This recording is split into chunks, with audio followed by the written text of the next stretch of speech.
fidèle internaute yi nga xamante ne yéen a ñuy suivre Madiambal Diagne tey dafa wax ci tweetam ne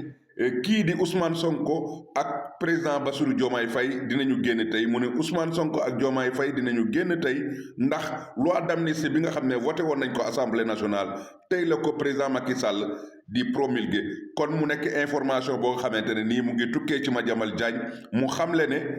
tey mooy bés bi nga xam ne le 13 bés bi nga xam ne ci la Ousmane Sonko di génn ci prison bi ci biir génn googu nag nee na loi bi ñu ko voté woon assemblée nationale boobu ba léegi dafa amoon benn néggandiku bi ñu doon def néggandiku bi nag dafa jot looloo tax président Macky Sall tey lay promulguer loi bi ginnaaw gi nag bu ko promulguer tey ci 13 bi